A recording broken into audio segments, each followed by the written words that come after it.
Hello and welcome everyone to season 2 of Tried and True, the DC United post-game podcast. We're so excited to be back. I'm John Lee, joined as always by Joshua Morgan, Sam Kastner, Michael Black, and we're starting season 2 with a bang. We got Kevin Paredes on the show to kick things off. Kevin, welcome back. Thank you, guys. It's good to be back. I love doing these. Yeah, we're so excited to have you. How are you and your family doing, and how's the off-season been? Yeah, me and my family were doing very good. Off season was a good long off season to get, some of my weakness back up. Getting stronger. Making sure that I'm getting ready for the season coming up. Yeah, Kevin, you had a pretty crazy 2020 season, with COVID and, really started to make your mark on the team. What are you going to remember most about last season? I'm going to remember most. I think all the experience that I gained from last year, that is going to, bring on to this season. I think that first season was a learning season. And I think the second one is where I'm going to really display and show what I really got, be more comfortable, create more chances, score more goals. I think the season's going to really be, a season where I really impact the team a lot. Yeah, that's great to hear, and we're super excited for your second season. But going back to the first season, I have a particular favorite Kevin Paredes moment. It's down in Atlanta with the first assist. Is that your favorite moment, or is it different? That's definitely my favorite moment. Definitely my favorite moment. Walk us through that moment. Yeah, get subbed on second half against a tough Atlanta team. But my job was pretty much to go in and make the outside back miserable. That was my instruction, and that's what I did. Defended a lot, attacked a lot, created some chances. I remember when we were 1-0 down, when before they got the goal, with such little people in the stands, it was kind of hard to hear some instructions from my teammates. So before their outside back got the cross in for their goal, Yamil was yelling at me to close him down quicker, but I didn't hear the instructions, so he got the cross off, and yeah, they got the goal. And I kind of felt the little pressure from Yamil afterwards, but I brushed that off. And when I got to that chance on the wing against the outside back, it was more instinct than thinking about anything. Got the ball, chipped it over him.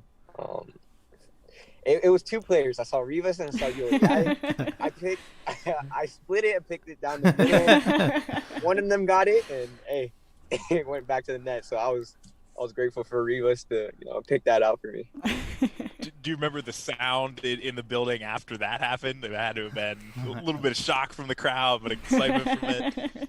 Yeah, I heard straight silence from the crowd. It was a great moment, great feeling for me and the team. Glad we got the 3 points at the end. But that moment, to this day, I still go back and watch that moment every day. That's awesome. The joy of away days. So looking forward to the 2021 season, which will hopefully bring back fans down the road. But off-season workouts have officially begun. How exciting is it for you to just be back with the guys and getting to work already?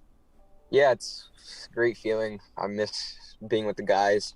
Haven't been on the pitch yet. Still dealing with a couple injuries I'm getting back with. But yeah, I'm definitely excited to see everyone back to work. While I'm watching training, I'm not seeing much rust from the players. I see players that took the off season very serious, and I'm really excited for that. It's just going to give me more competition getting back, and I'm willing to fight for any spot. Love to hear it, and great to hear that y'all are focused on moving forward this season. How is it different coming in this year now that you've already kind of been through the process once? You've done a preseason camp, you've been through a season. You talked a little bit about mentality, but how does it change for you? You're coming in as a second-year veteran now. Yeah, second-year veteran. That's interesting. Yeah, like I said, I'm gonna. It was a great first season. I think I got a little bit more exposure than I was thinking from the start of it. Meaning more minutes, more time on the field, all of that. I got a lot more exposure than I thought it was. But I think that really helped me throughout this offseason, thinking and thinking what statement I want to put in this season. I want to be more of a attacking player, a player that's a lot more dangerous in an attacking third. I want to get goals. Definitely, I want to get a lot of goals. There's never been a season where I've not scored. So last season was a little iffy for me. But like I said, I want goals. I want assists. I want a lot of things for me this season. But anywhere where coach wants me to put me defensive, attacking, I'm willing to put everything I got for the team. So have you talked to him about what role you expect to fill this season, or just really focusing on getting back out there? Yeah, we had 2 conversations. One, he always on me about getting back, getting healthy. That's what our main focus right now. But yeah, we did have a couple conversations about position wise, and he sees me as a wing back, a wing back that's more attacking. Mm-hmm. You don't have to worry about defending as much, but I'll still do the defensive roles. Like always, but he really sees the attacking side of me, and which I love a lot. I love attacking. I love, like I said, making players look silly. That's what I love to do. So, yeah, really excited and for this new role of attacking. Wasn't much a defensive player, but if I have to do the defending, I'll definitely do it. Yeah. Yeah, and talking about the new coach coming in, like each coach tries to bring their own culture and maybe atmosphere to a club. Have you started to see that with Hernan Losada, or what's that transition been like? Yeah, I can definitely see some differences. More, I wouldn't say more rules, but more responsibility. I think it's more strict to the point.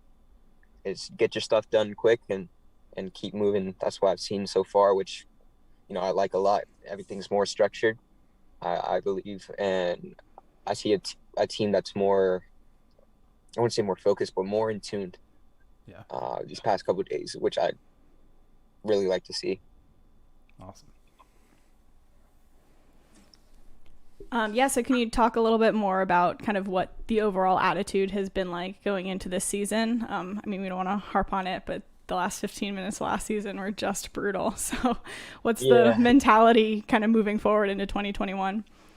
Yeah, I think some of us still have that last game in mind. That last, like you said, 15, 20 minutes where we could have had that playoff spot. Unfortunately, didn't happen. But I think a lot of us are a lot hungrier than usual, which is scary sights for teams coming up, I think. We really want this. I think players are really getting more comfortable with each other. These first couple games, I think we're gonna come with something different and something more fun to watch, I think. Yeah, now, last year was your first year with DC United, and unfortunately fans couldn't be in the stands except for those 2 games at the beginning of the year. How are you feeling about playing in front of, maybe towards the end of the year, more fans in Audi Field? For me, it's going to be a really strange, I don't know how to feel about it, because the whole season, all my life, I played without fans. So playing this year was simple.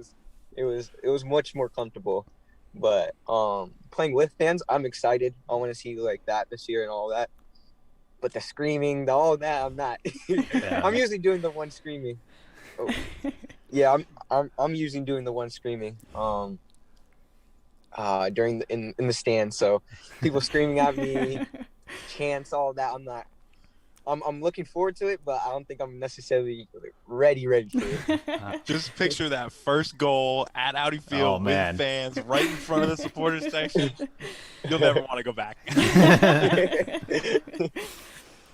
That's funny.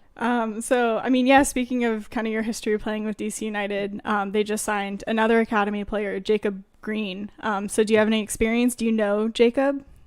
Yeah, that's been my guy since U13, U14. Mm-hmm. So me and Jacob have a really tight bond. We dance, we laugh, we're basically the same. I would say we're the jokesters, I guess. So throughout the whole academy. So it's nice to see Jacob in the squad with us. I got someone that played with throughout all my academy years. So very, very happy for him. Very grateful that he's on the team, and he, like I said, he really deserves it. That's awesome. Have you kind of been talking to him about what to expect and giving him advice? Now that you're a 2-year vet. Yeah, he basically knows what to expect. He's trained with us plenty of times during last season. So last season where he was, with the team, integrating with us, and then I can really see the confidence from him these past couple weeks. He's been in the off-season training, weightlifting and all of that, so he's taking this season very seriously. So yeah, like I said, he's a player to watch as well. We're live with DC United's Kevin Paredes here on Tried and True. And if you've got questions for him, go ahead and shoot them in the YouTube chat or tweet them at us using the hashtag Tried and True DCU. Kevin, ground has been broken on the new training ground out in Loudoun, which we're all super excited to see at some point and hear all the stories from the squad. But have you had a chance to see it yet? And are you looking forward to breaking into a new facility later this year? Yeah, I haven't seen it yet, even though that's like my background. That's like 20 minutes from me, but the commute's going to be great. The commute is going to be amazing. I don't have to wake up at like 5:45 in the morning to travel down to DC, but yeah, I'm really excited. I'm glad that, personally for myself, I'm glad that it's much closer. But for the other guys, like the Maryland guys, the DC guys, it might be a little commute for them. I don't know if they necessarily like it, but I know some guys are, I talk to Chris a lot, I talk to Donnie a lot, maybe getting new spots towards, kind of splitting down the middle of DC and Loudoun. So for myself, I'm fine with it. Yeah, honestly, I'm really grateful for it. Did you say you had a chance to be out there yet, or have they not brought you all out to see the construction? No, they haven't brought us down to see them construct. I mean, I can go anytime. I can go, but yeah, no, I haven't gone yet. I guess it's a lot of dirt right now. So you were talking a little bit about how the coaching staff's talked to you about playing that wingback role and really playing a role in the attack. With all the things changing up, is that where you want to play? If you were coach for a day, you had whatever personnel you could to fill out the roster, where would you put yourself on the field? If we were playing a formation with the right wing spot, that's definitely my, most comfortable position. But I see myself as that wing back because I feel like I'm growing into the game of, going forward and then helping back in the defense. I think I really, like I said, before in the academies, I didn't really defend much. So it was kind of my first year, like, defending. And it was, even though I didn't like defending much, that was actually kind of fun to, get into scrappy tackles, getting some.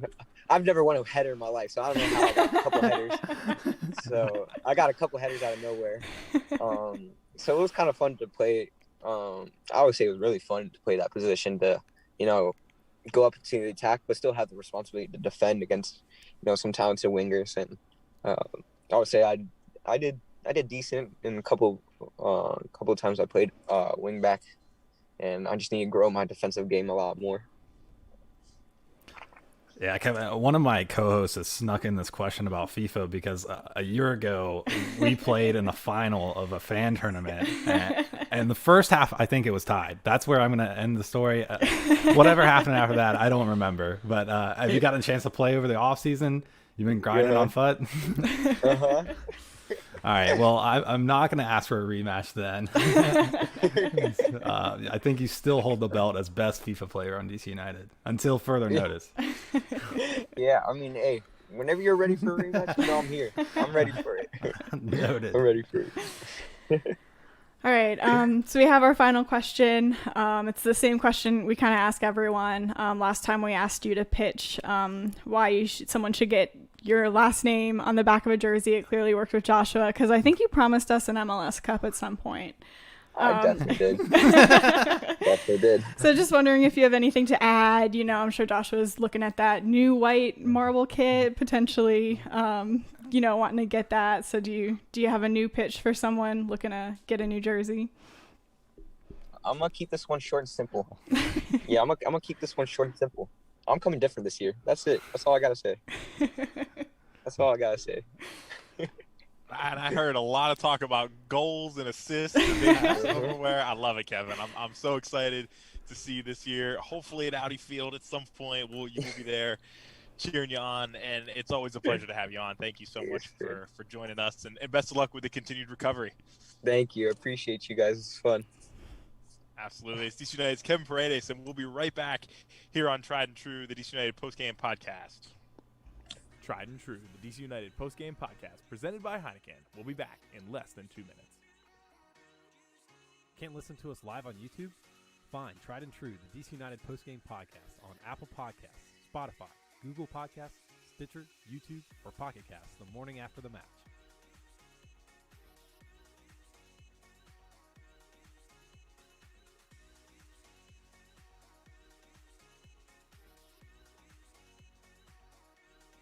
Tried and True, the DC United postgame podcast, presented by Heineken. We'll be back in less than 90 seconds.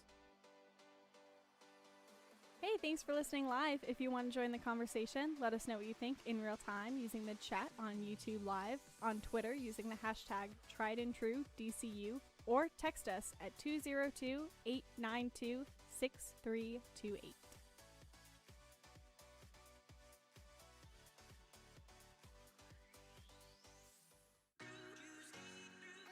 Tried and True, the DC United postgame podcast, presented by Heineken. We'll be back in less than 60 seconds.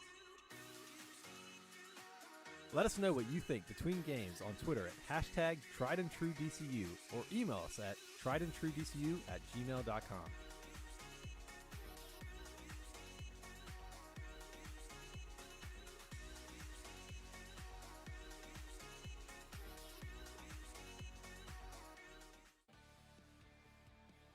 Tried and True, the DC United postgame podcast, presented by Heineken. We'll be back in less than 30 seconds. Hey, thanks for listening. If you like what you hear, go ahead and give us a follow on social media. You can find us on Instagram or Twitter at TriedAndTrueDCU. Again, that's Instagram or Twitter at TriedAndTrueDCU.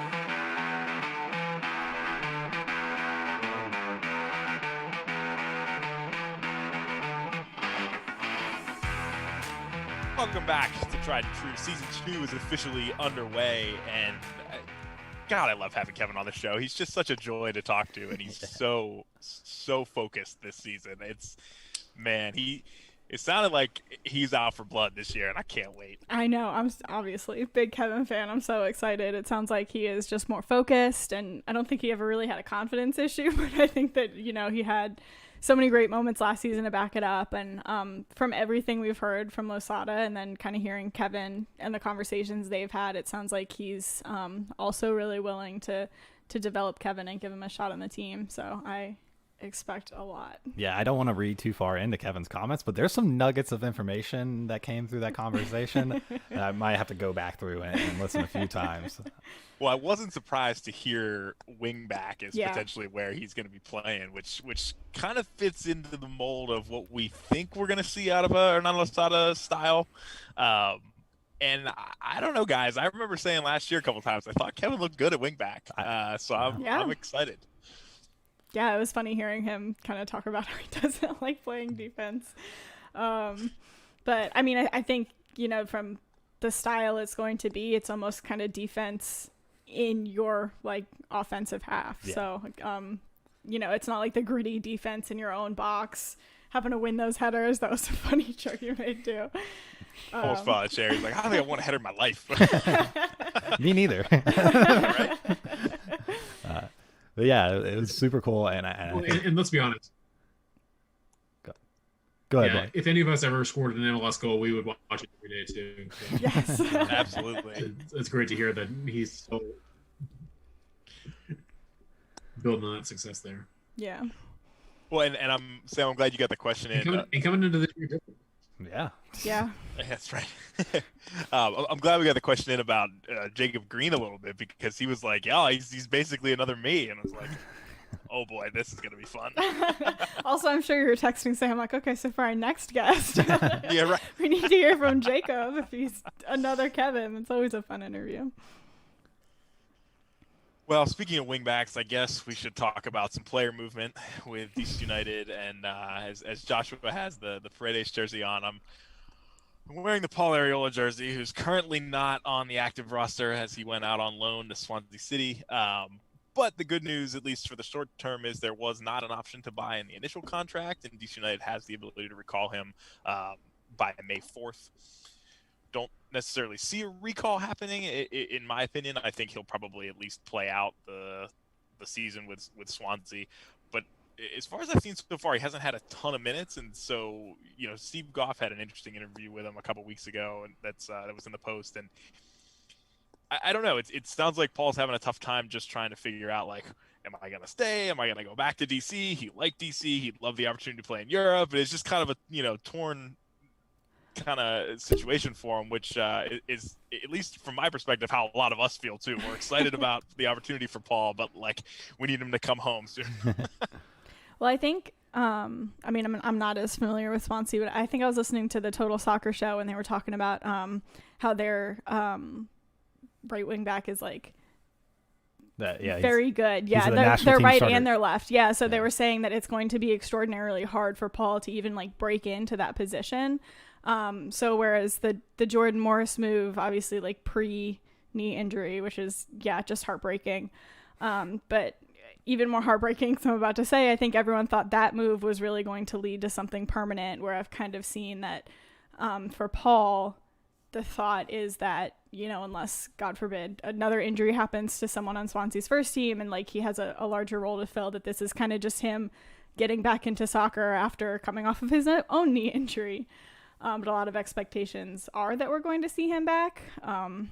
Obviously, we'd love for Paul to just go like ball out in Europe, right? And then really show great things. But that's kind of what I've been seeing from reporters, is that's kind of the speculation about how this move is going to end. Yeah, I'm happy with it. I think go ahead, Josh. I'm happy with it. If he could do a whole Landon Donovan thing, like in the offseason, go on loan to Everton or Bayern Munich and just play a little bit there and then come back and play for DC. I'm happy as it is. We'll see how it ends up, though. Well, I think you made a good point talking about, this is a chance for him to get game minutes. I don't expect that the loan will end up recalling him at the beginning of May like that. I think it will, either run its course or they'll buy him or what have you. But remember, he only got one actual game in last year, coming in as a sub.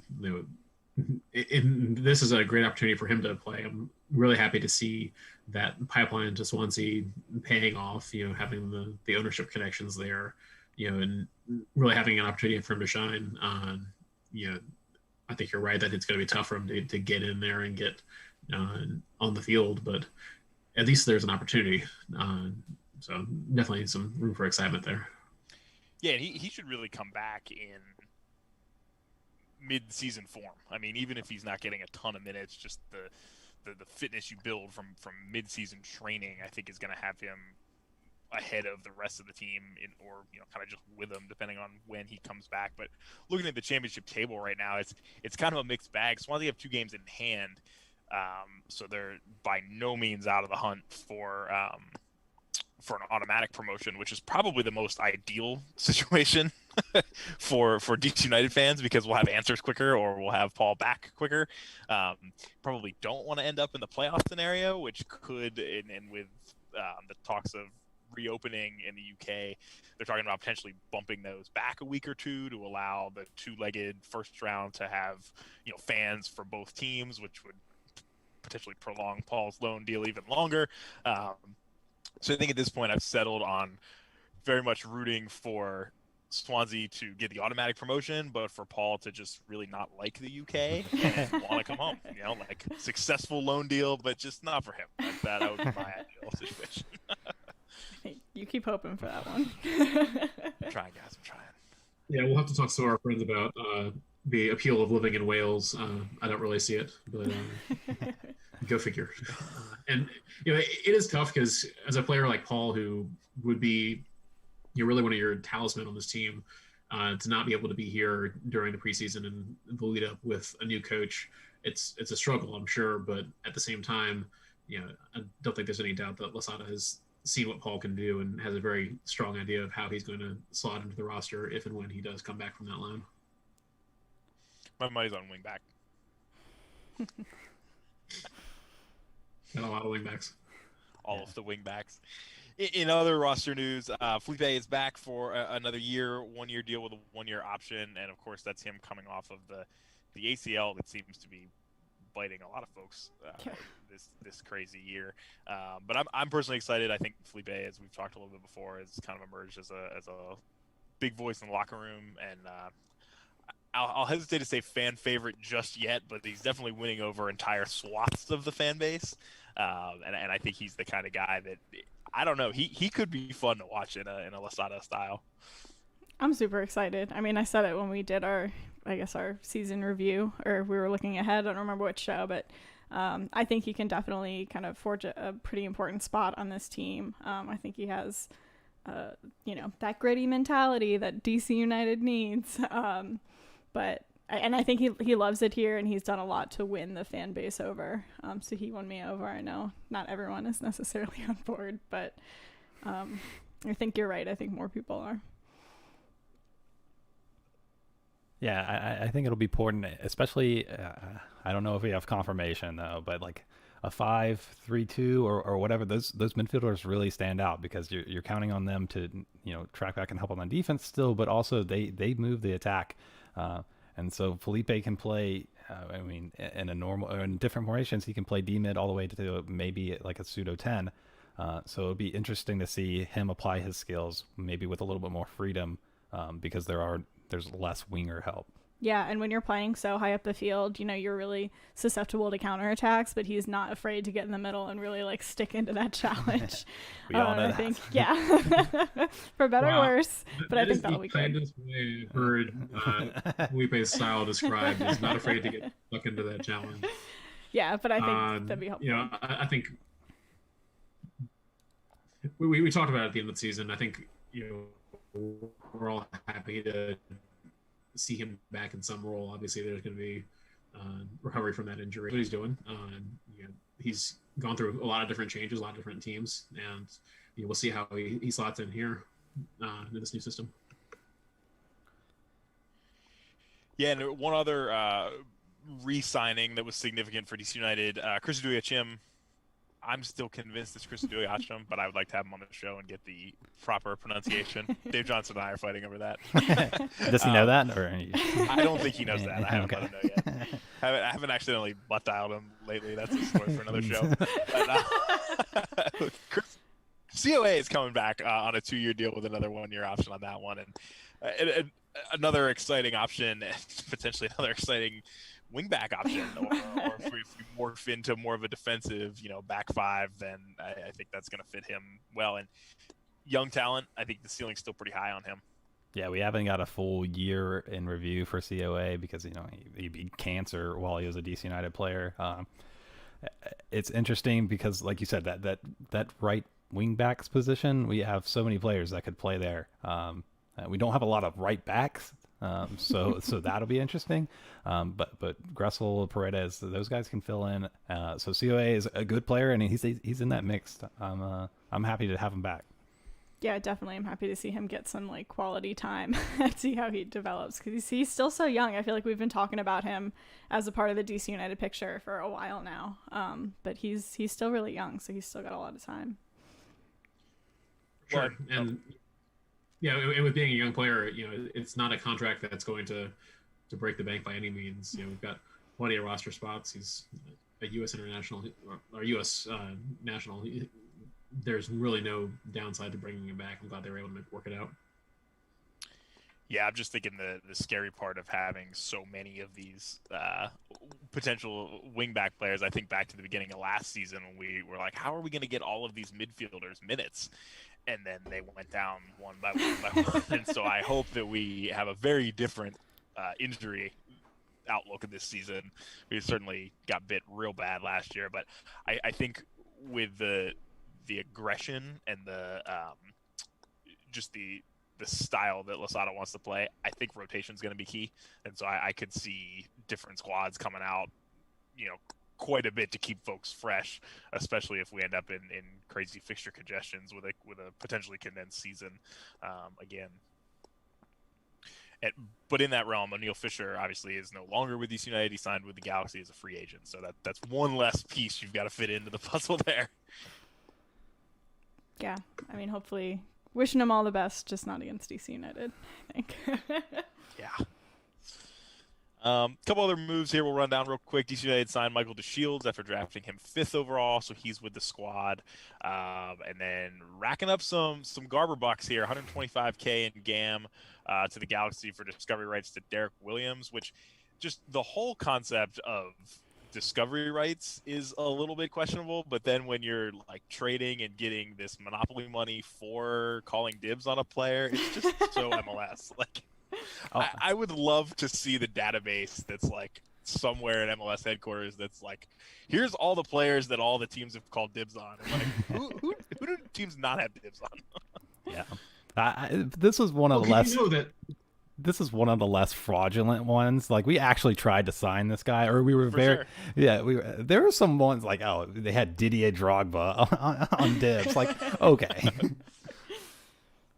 Oh, yeah, like I think it was Chicago that had the discovery rights on him when he wanted to come to Montreal. And I'm sure that there's clubs that have discovery rights on Messi and Ronaldo and any other big name you can think of. There's the limit to how many you can do. You can't just look at entire squads and say anyone from this region of Italy. But yeah, it's a ridiculous process. I think that's why I'd like to see the database, just to see all the big names who are being discovered by all the MLS teams. Discovery is very loose term in the game. But another $75K, the sweet Garber cash coming in from Colorado for MLS rights for Michael Edwards, who's obviously a DC United Academy product and is coming over from Wolfsburg. So it's $200K there. You kind of got to wonder what they're going to do with all this sweet monopoly money. And the rumors are having it that I think one of the 4 of our favorites of recent seasons could be coming back to the black and red, and Titi Rodriguez, who I just loved. I mean, we went on a road trip a couple years ago where his mom joined us in the stands. It was just on the bus. She drove. That's right. Such a fun guy to watch, and one of the goals that's been going around Twitter was just an absolute rocket off a Rooney corner from 2 years ago, and it just like to have that type of talent back on this roster, it would be so exciting. I hope they could get it done. I think Josh was about to burst your bubble, though. Oh no! Well, it's an abductor tear. Those were slight reports. These aren't first tier reporting. Like The Athletic here in the U.S. It was just a tweet that I saw retweeted around. It could be problematic, but those aren't like season ending. They could be a long term issue, but I'm sure the team, maybe we get it for a little bit cheaper. I don't see this in the notes, but I want to get it. Golf is reporting that supposedly DC United could be striking a deal for 50,000 GAM for Lucio's rights, since you're trying to sign him from Atlas, and it looks DC United have his rights because they didn't sell him, but they still have his rights, and apparently those rights are worth $500,000. So that could pile on this Garber buck stash that we're quickly accruing at Audi Field. Trust Joshua to come in with the Lucho news. Did you say 50K or did you say 500K? 500K. I'm sorry. Yeah. So $500,000 for a player we no longer have. It's about time that we get something for losing Lucho. I'm sure John will say that we lost about halfway through that season, but I would say that too. Oh man, but yeah, and you wonder, okay, so how much? I don't actually know how, because we had TT on loan the last time, right? Yeah. Whenever, right? So, what's a transfer look like for TT? I mean, it would be wild if you got him for something around the same amount that you got for free for Lucho, who's not going to come back to play for DC United probably ever. Yeah. It's like, I think with TT's loan deal, it would have brought him in as a DP player, but I think things have changed. I know he's been playing for Estudiantes still, but I think maybe just like the interest or the hype has died down a little bit. So Goff was saying that he might come in at a TAM deal, and now we have all this Garber bucks. Maybe the stars are aligning there, and we could get him without seriously hurting our deep pockets over here at DC United. It's a shame that he can't be a center back. Yeah, so I mean, how do we feel about this? Like, how do we see him fitting into the system given kind of the team we already have? I want to make comparisons to Edison Flores because they both can play on the left wing. TT actually was pretty productive in that 2019 season, which was all right. I don't feel like we were flying as high as in 2018, but we still did all right, made it to the playoffs. He scored 6 goals, 3 assists. I looked at the per 90, and maybe it's not fair to Flores because last year was so tough and he was injured some of the time. But on a per 90 basis, he generated a higher expected goal assist. So this could be a potentially DP level impact on a TAM deal, and that's what you need in this league. Sounds like Inter Miami right there. Oh man, let's not get into that. Transfer market, which take it for what it's worth, has its current market value at about 3.3 million. Yeah. So it would be interesting to see, is it potentially another loan deal, or is it a full-time, a straight up buy? What that looks like. Well, I think the only reason we didn't sign him last time was because we felt like they were asking for too much, right? We kind of wanted to. And then his price tag was too high. I don't remember what that price tag was at that point in time, but could have been one of those things where they didn't tell us either. It was like shrouded in mystery. Yeah, I would be thrilled to have TT back. I think he brings a lot of energy to the team. I think he brings, a lot of potential. It's interesting though, because I mean, let's take Paul out of the equation just for a moment. We'll put him in wingback land or loan, or hopefully not transfer. But do you have sort of an attacking midfield trio then of TT, Yamil, and Edison Flores probably in the middle, or does Assad continue to kind of shift back more to like an 8 role? Like, what does that look like? And I don't know. I see energy in TT. I know that Yamil's got it. I know that Edison's got it, and I think energy is kind of synonymous with what I'm thinking Losada wants to put on the field. So I think that's why I'm excited about it. Yeah, and TT is quite a bit younger than those two players. Neither of those two players are old, but they're on the other side of 25, and TT is just 23, I think. So that's a good investment in the club, a player that could play for us for a while, or move on, or just stay at Audi forever. I'd be excited for either one. Yeah, and I think this is a good rallying point. There's a lot of talk on DC United Twitter about signing people for sentimental value and bringing players back in, and I don't know that I agreed with all of them, but I think this kind of is a really good meet in the middle of bringing someone who everyone the fan base really loved. It's someone we can rally around. We can bring back some of that excitement that we kind of lost last season, but we're still getting great value and great production on the field, and it's someone who's going to have a positive impact on the field, not just kind of mentality wise for the fans. So you're saying it would potentially be a better signing than Andy Nahar? I love Andy Nahar so much. Let's be so clear about that. I do, yes, think that TT would provide more than Andy would on the field at this point. John, I know you're looking at my little square on your screen. I'm staring right at it. If I speak, I'm in trouble. Look, I fought Twitter battles about this already. Look, I understand nostalgia. I was there in the early to 10s. He was a fun player to watch. I just don't know. After last season, I cannot deal with injury-prone players. That was so bad. We were so hurt. And Andy just hasn't put together a full season. I'm going to leave it there. It's totally an apples to oranges comparison. I mean, TZ just has so much potential, and Nahar. I think the main thing with that was I see it pretty risk free, but you're right. I mean, you wonder what the upside is other than nostalgia. Yeah. right? For Andy, you're talking about right now? For Andy, yeah. Yeah. Absolutely. Listen, yeah, I mean, I would love him to see him back in the black and red. I don't know how much that would produce on the field. You know, maybe he'd come back and like feel it again and play lights out. I have no idea. But I think that TT more so, you don't have to make as big a leap to the production he's going to give us on the field pretty immediately, I think. And he's a back. Like I have Kevin Paredes Sharpie down there. Like it's like he wouldn't even play. Everyone join me on the Kevin Paredes hype train. Go ahead, Bob. Well, I do appreciate that they've kind of kept an eye on TT, and it's not just okay, you're gone, you don't come back. I think that's interesting to see that their perspective on it, because it seemed to have kind of developed rather quickly. You know, perhaps the change in coaching styles has also affected that. And I think we would have been eager to see Andy come back, 2 years after the last time he left, too. But as far as bringing him back in, I'm sure that there is a number that they could do to make it work that would be, give me no heartburn. But as it is, I don't think he needs to come in on a TAM deal or anything like that. That would be a bit of a stretch for me. Well, the other thing that's interesting there that you mentioned, Michael, is coming back a year kind of off and out of nowhere. It was almost exactly what happened with Yamil Assad.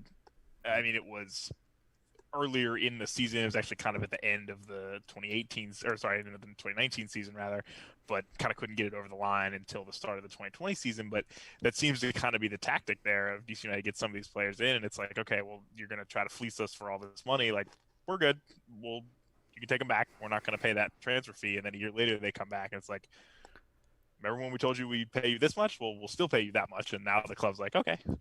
I mean, obviously I don't know the specifics on it, but it kind of feels like that. I would be shocked if DC United is going back and offering exactly what they could have had the player for the year before when they're a year older. So you wonder if it's kind of they're keeping an eye on these guys they bring in, and then the club's like, oh yeah, all right, we'll make it happen. And John, it's so weird to hear you talk about Yamil in a positive light. I'm so excited for Yamil this year. Right, I think it's going to be a big year. That's a little bit, sorry, I'd like to cut you off, but that's a little bit of like why this makes a little bit more sense is because TT's been playing for the past year, right? Yamil Huge difference. Sat down for a whole year. And then we saw him struggle to really find time on the field. And John very specifically was willing to point out, where his weaknesses were coming into play. And I think we would see that less so for TT because he doesn't have to kind of get back into soccer form. Yeah, and you're coming back into a new system like everyone else would be. Yeah, I'm all for them making the move soon. And we talked a little bit about it just a minute ago.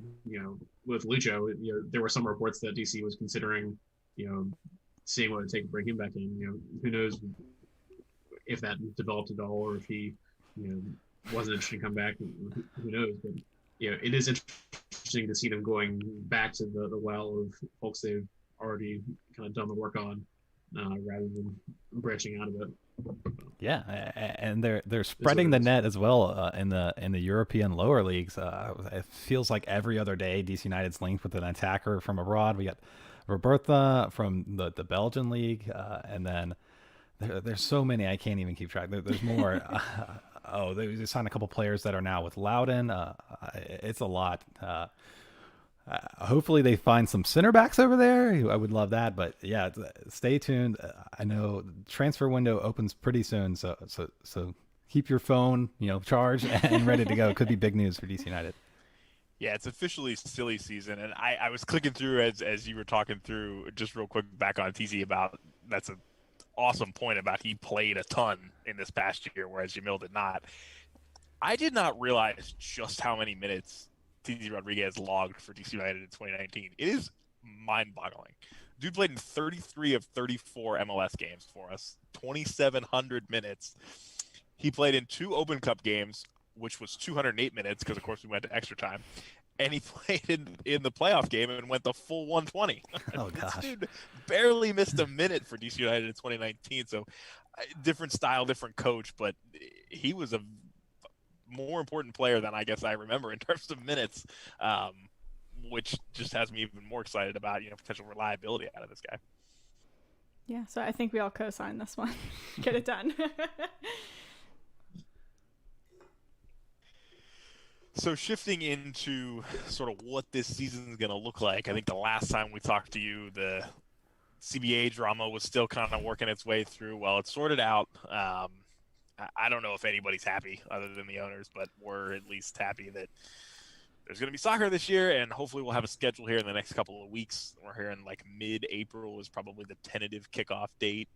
I think with the 17th, and then playoffs would be in November, which is a little bit later than normal, and MLS Cup December 11th. USL Championship, League One, all that stuff starting. Is the Championship 2 or is it just League One that's starting in May? I know they just announced the format for the Championship this year, which puts Loudoun in a pod where they get to lose to Hartford like 8 times again this year, unfortunately. Yeah, I'm not sure. That was heartbreaking, though, hopefully. I mean, we have these new signings now, so. Yeah, Well, and hopefully this year, depending on how things go with testing and vaccinations and whatnot, if players can move a little more freely again between DC United and Loudoun, I think that's going to be really beneficial for Loudoun and for a lot of players to get minutes. Yeah, I totally agree. The other thing, which is just complete shenanigans, is the Open Cup nonsense that has come down this year. I love it. I want to hear your thoughts, John. Tell them. Oh gosh. I was gutted last year when the Open Cup was canceled because I love the Open Cup. I have so many good memories of rainy, nightmarish games up at the Soccerplex on a Wednesday. Always on a Wednesday. Traffic's horrendous. There's nowhere good to get a drink near that place. But I just have such good memories, and I'm that guy that has multiple screens up during the early rounds trying to see who we're playing, and it's like some janky high school field with like one camera. They're trying to follow it. It's like someone's iPhone. Yeah, oh man. And then of course last year it got canceled. It was the longest running competition, and I mean, I understand. In the world, right? It was the longest running sports running. There were some adjectives that made it like the second longest continuous. Something. Yeah. It was up There's there, though. There's details in there, but we don't need details. But we're not going to let the tree get in the way of the hype. Yeah. Every single year for all of time. But then they bring it back for this season, and they're like, surprise, it's Open Cup Light because, 8 MLS teams get in? Yeah. Which is sort of by definition, not an Open Cup if not everybody gets in. Yeah, but originally they were going to base, they didn't define, but I'm hearing reports. I was listening to Paul Tenorio and Sam Stachel talk about, apparently it's going to be the results of the first 3 games or how you're seeded, how those 8 teams are decided. I saw that. Which is better fair than like retroactively picking. Nothing would have made sense. This season? The first 3 games of this season are it's a trip. So DC United could be in.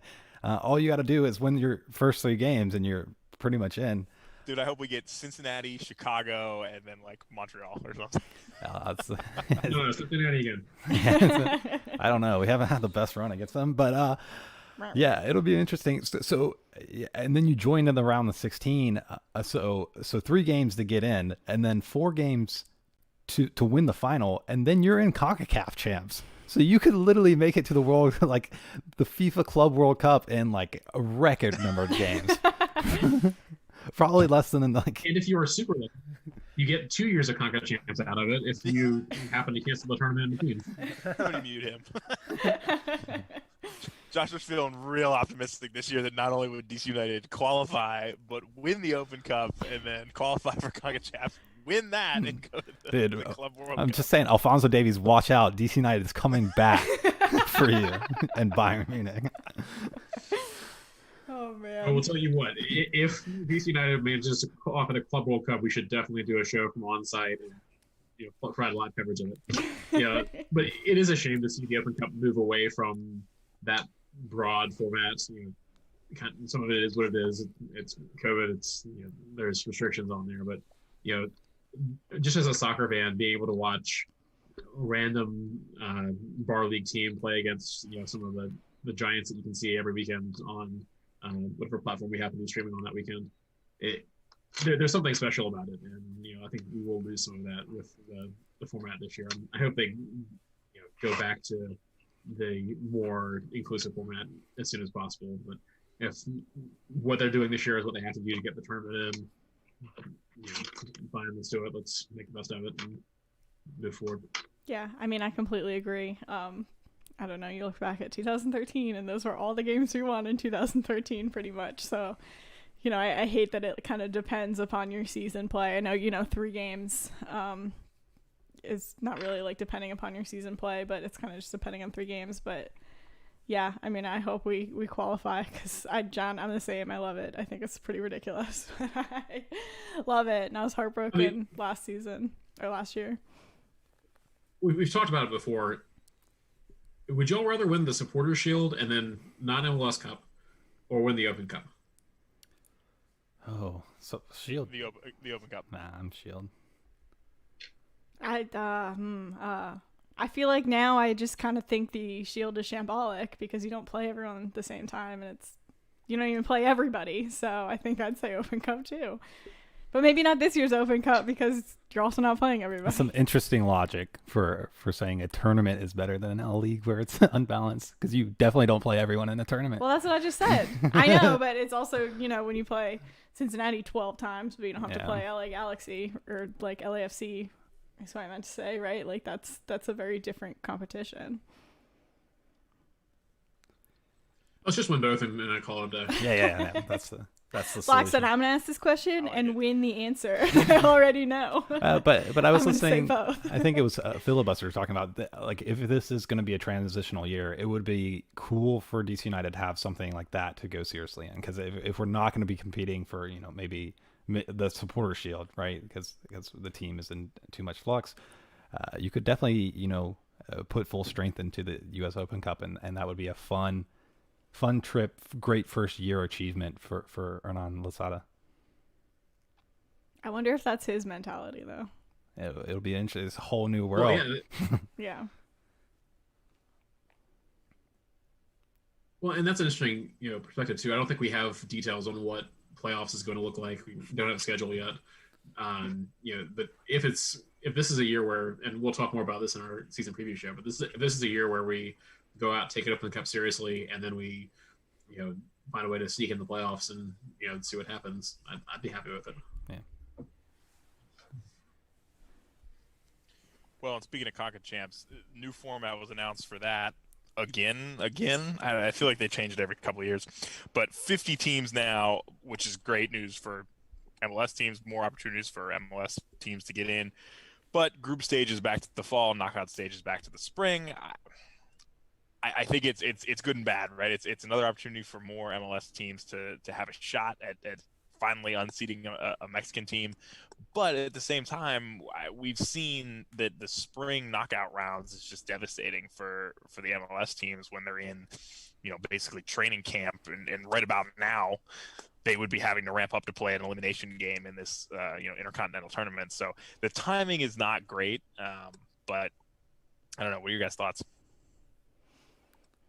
I agree. Timing's not great. I was looking forward to when they kind of shifted it around a little bit. When DC United win their first 3 games, and so that they could go on to Open Cup and get a berth into the CONCACAF Champs, I'll start paying a little bit more attention. But I've basically put it to the side since 2014 was the last time. I don't know. It's been a while for us. With the caveat that currently qualifying for CONCACAF is a little weird because it's still nationally based, but the Canadian teams have their own way in and they have their weird things. I kind of liked it being limited to a couple of MLS teams. Like, I don't necessarily think that there are 8 or 10 MLS teams that should be in it. I'd like to see it more similar to a European Champions League style, where you're playing for that top 4 and hopefully getting your best in. But all that being said, if it means that there's more soccer to watch, I'm not going to object. Priorities in the right place on that one.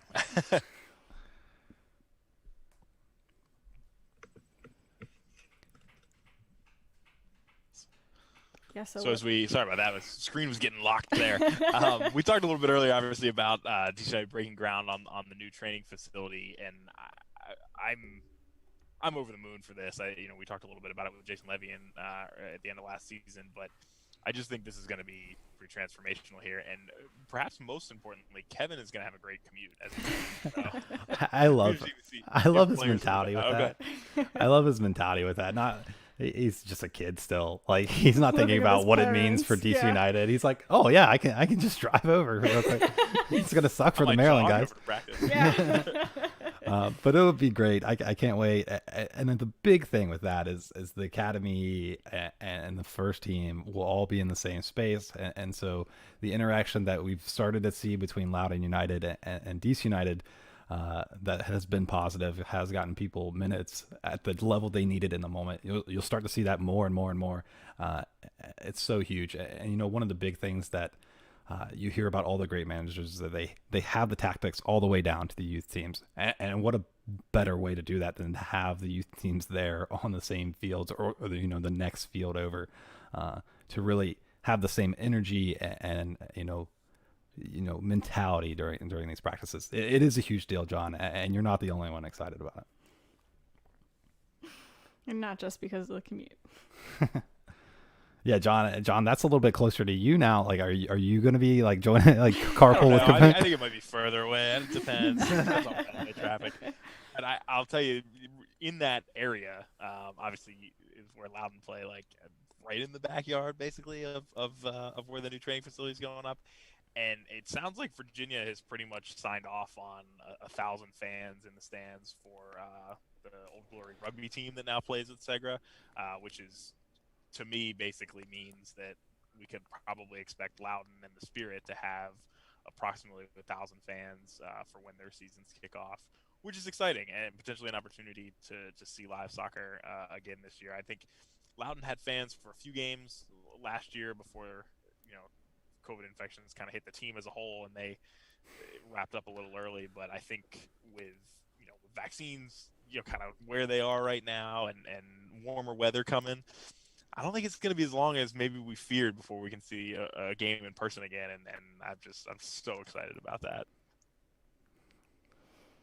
Do we think there's any chance that the team ends up playing, like the first team, DC United, ends up playing a game out at Segra? If for some reason, DC's lagging behind a little bit. We've seen some positive steps as far as trying to play baseball in the district.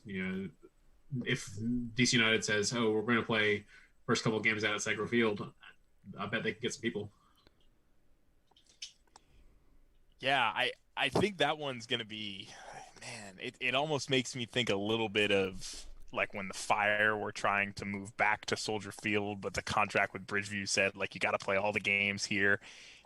I'm pretty sure the contract with the District of Columbia says they have to play all the games at Audi Field, but you wonder, like, okay, but what if, what are the ways around that? And do they want to go down that road, or would they rather focus their efforts on, like, hey, we can have 1,000 people out at a 5,000 seat stadium, or, hey, DC, like, let's just put, maybe 2,000 in our 20,000 seat stadium here. We can spread them out even better. Is that an option? I don't know. It's a great point. And, I think last year they even talked a little bit about potentially exploring Annapolis again when they were trying to figure an option out. But it seems to me like Segra would probably be their first choice that's not Audi Field, just because they own it. But I don't know. What do you guys think? Yeah, I think it would all come down to how many games it is. If it's like one game that DC says no for, like if, our first home game is, I don't even know when the season starts, but if we have like 2 games in April and they say you can come back in May, then that's probably not going to be worth it, right? But if DC comes back and says you can't have anyone till October, then that's probably more worth trying to figure out how to bring fans in the stands again. So I think it will largely be dependent on those details. Yeah, and I think what Black mentioned, the Nats Park is our, the Nationals have already talked to DC City Council, and they said no for this month, but like come back next month. That's the latest I've heard. And yes, they're technically in different neighborhoods, and South Capitol splits them, but I can stand at Nats Park and see Audi Field. So I have a good sense that when Nats Park is allowed to have a percentage of fans, that'll transfer over to DC United, and hopefully that's soon. So I don't currently follow Nationals on Twitter, but I might just to get my DC United source there. I think it's just super important for everyone to keep wearing your masks, social distancing, and if you can, get the vaccine when you're up for it, because that's definitely what's going to get everyone in the stands faster. That'll definitely get rid of all those restrictions and stuff like that. So a little PSA Absolutely. for you. And we have no idea on the intricacies of the contracts between the city and where the games have to be played. But if there's one term we, as MLS fans, have learned this offseason, it's force majeure. So figure that out, and let's get back to watching the team play live real soon. From what I learned in contract negotiations in the CBA, it's kind of like discovery rights. You can just call it like, hey, force majeure. I see it right there. There it is. Oh, man. In other DC United news, four former players, and a team exec are on the Hall of Fame ballot. So we have Kevin Payne on the executive side, Marco Echeverri, Jaime Moreno, Tony Senna, and Josh Wolf on the player ballot. Man, the Hall of Fame is just interesting to me, guys. Yeah. It seems like there's just so much drama about how folks can get nominated and get enshrined, and I'm excited for them. I hope they get through. I don't know how much faith I have with what we've seen over recent years. Shambolic that it's gotten to this point where Jaime is on a vet ballot instead of come on, like, get it done. Marco Echeverri too, like how you don't really have a Hall of Fame if those two players are not already in there. So yeah, it's completely ridiculous. But I think that most people will agree with that statement. So hopefully they do make it in, and there's a little bit of a turning point. Yeah, maybe like voting changes or. But yeah, I don't. Yeah. Go ahead, Black. Because some tweaks this year. I got to admit that I haven't tracked the intricacies of how the voting has changed, but I know they have adjusted it a bit this year. So hopefully that does get those guys in there, and hopefully we find an appropriate way to recognize those guys' contributions at Audi Field, because build the right statue. now we're still woefully short recognizing the history there. Yeah. I think those banners are still like flapping in the wind somewhat. We got to get that sorted out. And finally, in other DC United news, strengthening of the staff ultimately under Hernando Sada. Nicholas Frutos has come in as an assistant coach from Anderlecht, and the team has named Mateus Manuel, I'm sure I butchered that name, as the head of performance. And he was previously a strength coach with the team back in the mid-2000s. So excited to see him coming back, and also I think just continuing to kind of fill out that sort of training level staff that brings that next level to the team. Yeah, I agree. I'm really excited. Just, turnover is always hard, and there's going to be a little bit of kind of getting used to everybody. But I think that it's all really promising.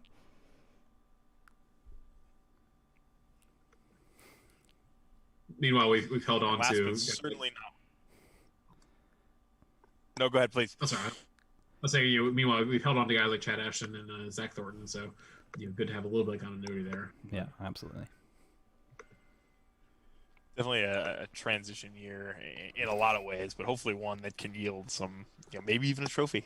The last but certainly not least, or I don't know, depending on how you look at it, maybe, the team unveiled the marble jersey as the new away jersey on February 12th, and I don't know, despite some incredible videography by the team's media department that's always doing great things, it just seems a little lackluster to me, and it seems like a jersey that it's another white jersey, which you can blame on the league in a lot of ways.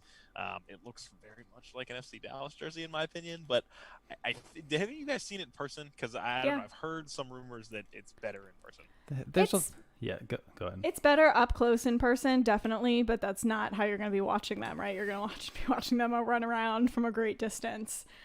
So I think that overall the appearance is still going to be like a plain white and apparently red and blue jersey.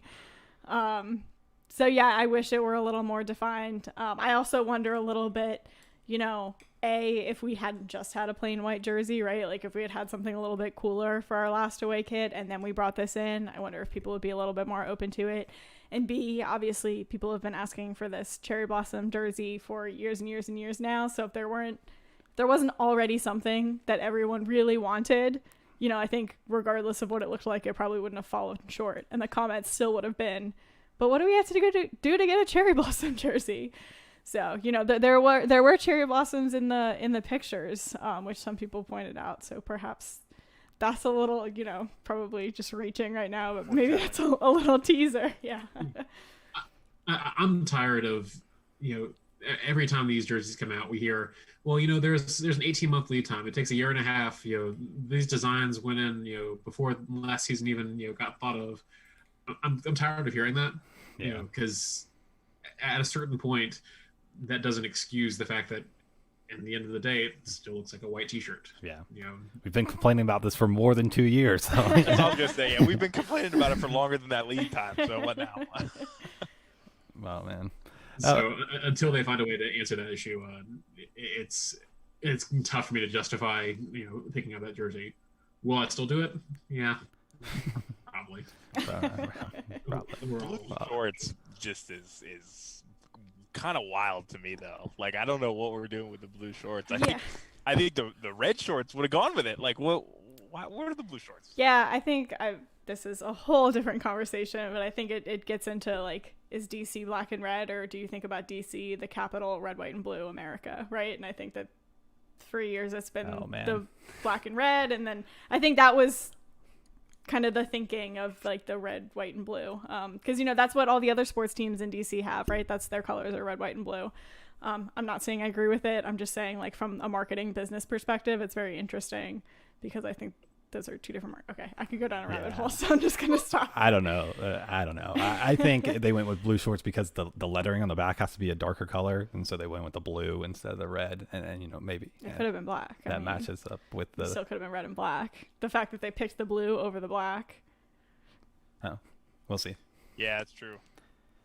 I don't know. They could have done red though. I mean, I know a very northeastern European or English team that has red lettering on the back. Yeah, you can't read them though. You really can't read them.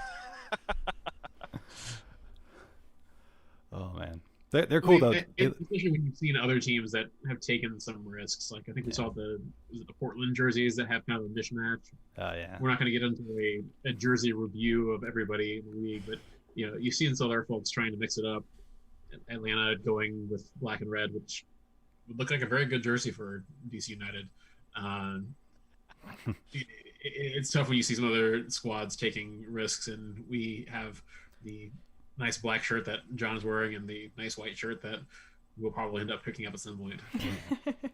That Philly jersey is just fire, though. Because it was fan designed, so shouts to whoever made that happen. I think Adidas has already said it's not happening again because everyone around the league thought, can I do that? Like, how do I get on that bandwagon? Adidas said it's not happening again because they don't like money, apparently. Oh man. Yeah. I mean, yes. Let's not get into the marketing business aspect of it. Many thoughts. Well, I guess we can wrap things up by talking a little bit about our plans for the next couple of months as we gear up for the season here. Obviously, as longtime listeners know, we're primarily a post-game show. That's kind of how we got started. That's what we do best, we think, and that's what we enjoy the most. So we will definitely have a season preview show, which was quite lengthy last year. I'm sure it will be again this year. Probably sometime right after the schedule comes out, so we can talk a little bit about how tough is this road going to be this year, and maybe anticipate when we might have some away days or some opportunities to get to Audi Field, and we'll talk through everything in detail. And the other thing that we hopefully will have a chance to do is maybe a show after a preseason game. I know that streaming is always challenging in the preseason for reasons that escape me, but I hope that we have the opportunity to not only watch multiple, if not all, preseason games this year, and also potentially do a show after one, because I know that's something that not every fan takes the time to watch, and I totally understand that. But perhaps you'll take the time to listen to us as we break it down and tell you what you missed. Yeah, preseason's always interesting. Yeah, I think that was a great summary. We'll definitely be coming at you with those shows, and then we'll be back to our, like you said, regularly scheduled after every DC United game show, which I'm really looking forward to. Hopefully we'll be able to see some people eventually, with things opening back up, potentially a live show. Obviously we want to get back to doing them at Audi Field. Potentially we can be creative and do one of them somewhere else if it makes sense. If you have ideas, let us know. But the other thing I wanted to add, John, was across the pond. Do you want to? Yeah, absolutely. So Across the Pond continues to support us. I think the promo code is still probably active if you want to save a few % off your bill using the promo code podcast. But they've got all the games, all the food. They got a great gluten-free menu. They got all kinds of beers on tap. So give them a shout if you're in the DuPont Circle area, or if you're looking for a good Irish meal. St. Patrick's Day is only a week or so away, so check it out. Yep, Yeah. Dine in, carry out. They've got outdoor dining. They take the COVID protocol very seriously. Yeah. Anything else we missed, guys? Players are back, and it's about to start again. Let's go. I'm super excited. It was a great talk with Kevin Paredes. So thankful for him for taking the time again. I just love his energy, and it seems like he's in the zone, and hopefully the rest of the team is. Yeah, it's going to be a great season this year in many ways, hopefully in the record column as well. But we appreciate you joining us for the season 2 premiere, and we'll be back shortly. So stay tuned to social media. We'll let you know when you can catch us again. But in the meantime, tell a friend about the show. And if you haven't yet, go ahead and subscribe to us on YouTube. Throw us a like on all the socials, and we'll talk to you real soon. Thanks for joining us. Have a good night, everyone.